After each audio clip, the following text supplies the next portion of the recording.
Okay, so you've got a background in each one, Yes. years and years and years of each one, but you've also got background in Western boxing, Yeah. and you've kind of used Western boxing in the ring, right? Yeah. What's the similarities and differences? Okay. It's an interesting question because a lot of people think that each one has been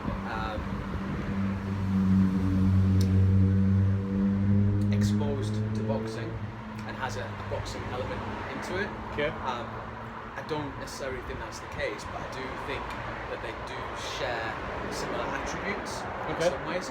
But the critical difference for me, first of all, taking it back, is each one is designed as a fighting system to end a confrontation. Not a sport. Not a sport, exactly. A self-defense art. So we're in a situation where you're trying to attack me, and I want to defend myself and escape that situation as quickly as I possibly can.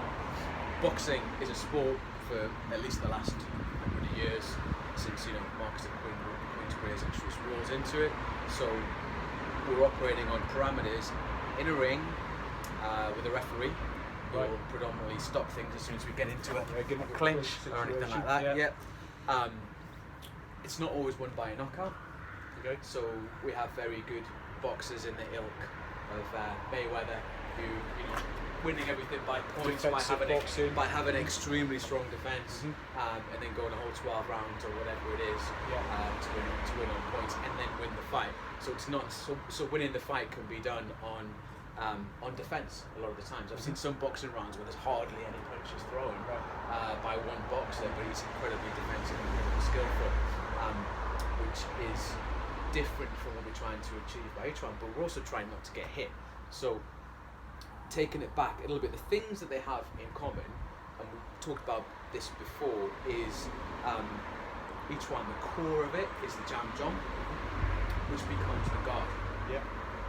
Any good boxer will always have a very strong guard and keep that. If you look at, for example, I love watching videos of Mike Tyson in his earlier days when he was at his peak, and how he boxed, his slipping, his bobbing, his ducking, his weaving, all that kind of stuff.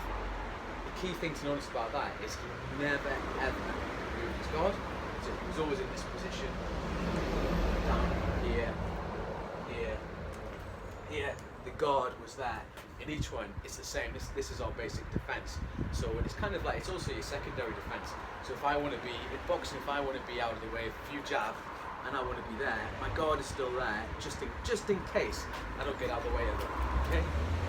So if I do it closer, so you'll see a lot of grazing like that. Of course, in an ideal world, I want to be here, and then whatever. But if I'm close to it there, or it grazing my guard's going to protect me. In boxing, we want to evade that punch, but then be in another position where we can hit and do whatever we want to do here. In each one, it's similar, but the whole body will move at the same time. So if you hit, my step will bring me here. My body's moved into that position. So in fact, in some ways, they're closer. There's no referee that's going to be separating us or doing anything else. Saving my ribs. Yeah. The disruption element comes when we make contact. So if I make contact at the same time, my defense goes up and the contact there, there's a wrap that can take place. And this happens at speed to that position there. But the same concept of moving out of the way of something, but the protection at the same time is really important. I can go into that direction. We say 45 degrees, but the angle can be a lot sharper. I mean, I want to be as close as possible to you that I can be. Okay, the reason why I want to be close to you is so I can hit you. So if I'm too far away, or if I do something that causes your body to move back, I'm giving you a chance to reset and come back on me. That's the last thing I want. What I want to be is up here. Okay? From a punching perspective, the act of punching in boxing is very, very different from each one. With each one, again, the body weight is carried with the feet, with the step, with the movement. So if I come to a punch there, my body weight stepping forward, and that's going into that arm, carried forward to disrupt you. From that perspective, so you'll see the disruption in your body, and it's my point of contact will be your face or behind your face. I'm not concerned about your arm, as we talked about before, but if that arm makes contact, that's when I change and I'll do something else. My body weight will be carried into it. So how that will look at speed would be there. In a slower speed, I'm coming out that, oh, something's touched. Move, get the angle again, and go from there, okay? The hitting will be not so much into your target as in your face, that I want to sort of take your head off, knock your block off, basically. In boxing, again, that's different because we score points by hitting the target, especially in amateur boxing and professional boxing as well. And the concentration, the focus point from the person doing it is to hit. And that changes the dimensions of the punches. And it also means that because I'm not carrying the body weight with it, you definitely put a body weight behind the punch, so don't get me wrong, but it's not the same kind of stepping, moving all that body weight is going to disrupt you.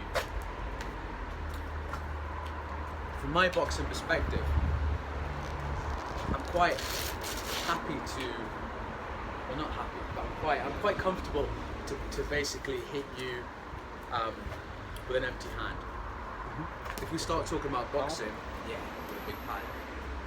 If we start talking about boxing, there's a lot of that expression of power will go into the hand, into the fingers, into the wrist, which is very, very delicate. If I was going to hit this pad at power, I really wouldn't have hand wraps on and a pad. And the same if I was going to hit your body with power at doing that. With each one, because we're not thinking about one body point and putting that power straight in there, it's different. So that's another difference. So from that perspective of, boxing does a lot of body rotation in this way, so we just hold the pad strong, and that can look like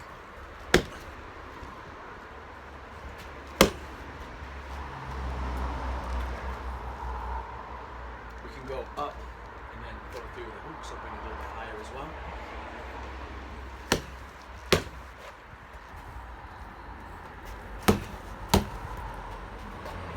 And then changing sides with that as well. So we'll do it 1, 2, round, 3, yeah?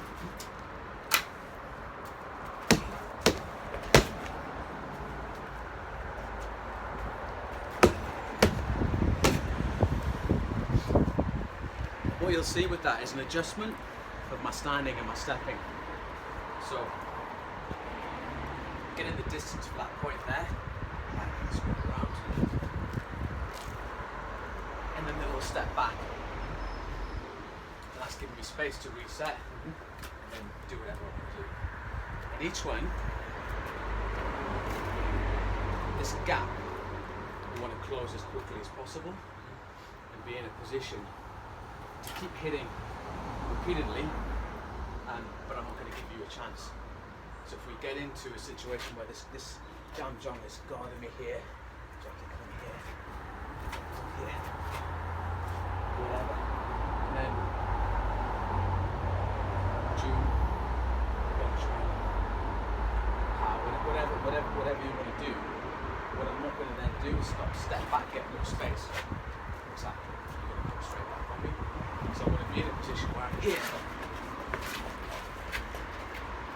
to keep repeatedly hit. Do that again. So I come onto the inside of you here. Hit. Now they're very, very short range techniques. Yeah. The body's moving with it. Call them bump train, June, to a hook, whatever. Still keeping the principles of each train, the elbows down, the shoulders down. The body weight's moving. And the thing with that is you can get a lot of power from a very short distance. But there's no reset needed in between. With boxing, you've got your classic jab cross here. You're resetting every time. Yeah. Mm-hmm. With each one, because it's designed fight to close this gap down quickly and end it. We can't afford the time to come back and reset here. So everything has to come from the last hit. Yeah. Okay, whether that hits there or there.